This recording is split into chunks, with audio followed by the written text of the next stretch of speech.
चलिए, इस वीडियो में हम बात करते हैं चौथा इंपॉर्टेंट ब्लड टेस्ट जिसकी डेफिशिएंसी की वजह से जो हेयर फॉलिकल की जो साइक्लिंग है, जो हेयर फॉलिकल एक कंटिन्यूअस साइक्लिंग मोड पे रहता है, तो उसमें डिस्क्रिपेंसी आने लग जाती है और वो साइक्लिंग रुक जाती है। नाउ लेट अस अंडरस्टैंड कि साइक्लिंग होती कैसी है। सो बेसिकली जैसे ही आप इंट्रायूटेरिन लाइफ से, यानी कि जब बच्चा पैदा होता है, basically he is born with certain amount of hair follicle, एक certain amount of hair follicle से वो बॉर्न होता है।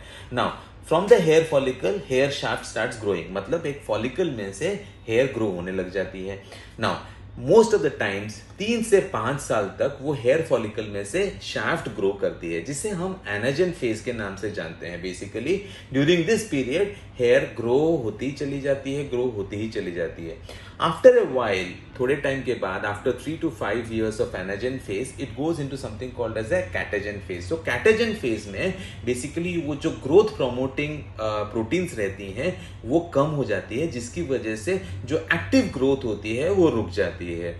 And then finally it goes into something called as a resting phase, जिसे हम टिलोजन फेज के नाम से जानते हैं, जहां पे भी जो पॉजिटिव प्रोटीन्स जाती हैं, जो ग्रोथ प्रमोटिंग प्रोटीन्स रहती हैं, वो कम हो जाती हैं, और बेसिकली जो नेगेटिव प्रोटीन्स है, मतलब जो ग्रोथ के अगेंस्ट है, सो दे आर इनहिबिटरी सिग्नल्स, तो वो आने लग जाती है, जिसकी वजह से आपके हेयर फॉलिकल्स में एपोप्टोसिस यानी कि सेल डेथ होने लग जाती है।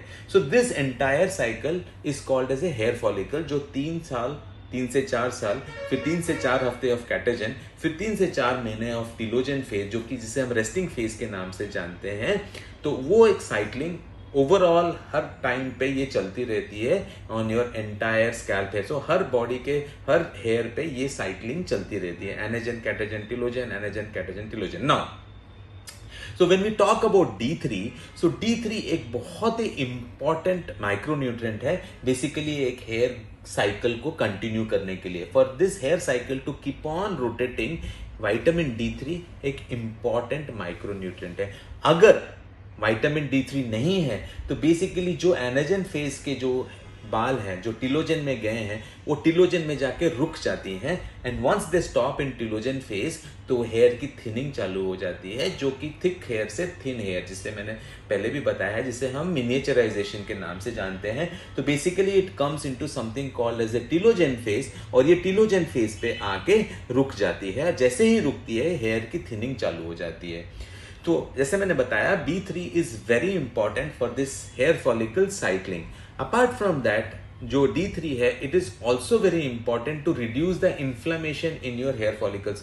अगर कोई इन्फ्लेमेटरी सिग्नल्स आती हैं या इन्फ्लेमेशन होती है स्कैल्प में, जिसकी वजह से हेयर फॉलिकल्स इन्फ्लुएंस होती हैं और वो टिलोजन फेज की तरफ जाती हैं, तो ये इन्फ्लेमेशन को D3 हर बहुत ही अच्छे लेवल तक उसको मैनेज करती हैं, और उससे ये हेयर ग्रोथ और अच्छा होने लग जाता है। तो basically D3 is also very important in terms of like deficiency से आपको हेयर फॉल होना है। So basically in these 4 videos what I have described is, अगर आपको हेयर फॉलिकल हो रहा है और वो जेनेटिक पैटर्न नहीं है, so there are 2 different kinds of hair loss most of the times, androgenetic जो कि जेनेटिक होती है, और एक होती है टिलोजन एफ्लुवियम, जो बेसिकली न्यूट्रिशनल डेफिशिएंसी की वजह से होती है। अगर आपको टिलोजन एफ्लुवियम है, बेसिकली न्यूट्रिशनल डेफिशिएंसी की वजह से आपकी हेयर लॉस हो रही है, तो डेफिनेटली आपको ये 4 ब्लड टेस्ट करवानी चाहिए, जिसकी वजह से आपकी ये हेयर लॉस हो रही है। अगर आप भी हेयर लॉस के बारे में ज़्यादा जानकारी जानना चाहते हैं, और आपको पता करना है कि आपके लिए हेयर ट्रांसप्लांट ठीक है कि नहीं है, कि non surgical modalities like PRP therapy या GFC थेरेपी या मेडिसिनल थेरेपी इज गुड, आप हमें कांटेक्ट कर सकते हैं, and we will be there to help you out.